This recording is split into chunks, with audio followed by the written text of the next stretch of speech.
Et sans contredit, le mystère de la piété est grand. Dieu a été manifesté en chair, justifié par l'Esprit, vu des anges, prêché aux nations, cru dans le monde élevé, dans la gloire. 1 Timothée 3,16.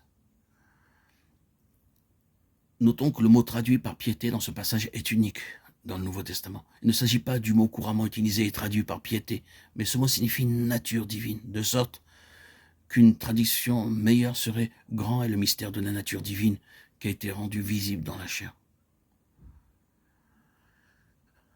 Éphésiens 5, 30, 32, parce que nous sommes membres de son corps. C'est pourquoi l'homme quittera son père et sa mère, s'attachera à sa femme, et les deux deviendront une seule chair. Ce mystère est grand. Je dis cela par rapport à Christ et à l'Église. Dans ces deux passages, je crois que nous avons une interprétation du chapitre 17 de l'évangile de Jean.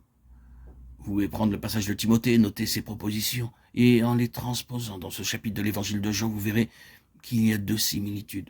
L'une avec Christ, personnellement, et la deuxième avec ceux qui constituent son Église.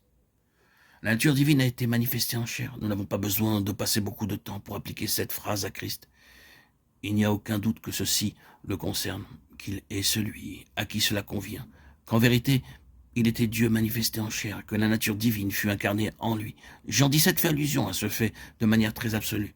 Ils ont cru que tu m'as envoyé. Verset 8. Puis Jean 17 transpose ces choses dans l'Église, et quoique cela ne soit pas le plein dévoilement donné ultérieurement par les écrits du Nouveau Testament, lorsque le Saint-Esprit viendrait pour révéler toute la vérité, cela suggère clairement la vérité qui est sur le point de s'accomplir. Nous pouvons même dire que cela introduit cette vérité, moi en eux, au verset 23.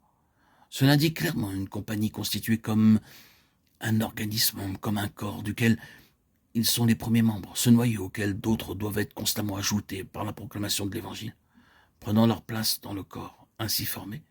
Ceux qui croient deviendraient à leur tour le vase du témoignage, l'incarnation de sa personne.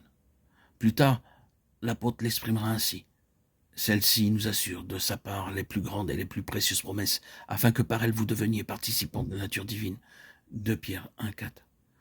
Tandis qu'il y a, et qu'il y aura toujours une séparation, une division, une distinction entre cela et quelques suppositions quant à nous d'être ainsi déifiés et d'avoir part à la déité, il ne reste pas moins vrai que la grande et merveilleuse réalité à laquelle nous sommes tous appelés de former un corps dans lequel Christ habite. Oui, ce Christ dont il est dit que la nature divine fut manifestée en chair. Un objectif en vue en ceci était que cette manifestation ne cesse pas dans ce monde avec le retour de Christ dans la gloire, mais que soit perpétuée la manifestation terrestre de la nature divine par son corps, comme cela l'avait été par lui-même. C'est une vérité magnifique et glorieuse. C'est un appel merveilleux.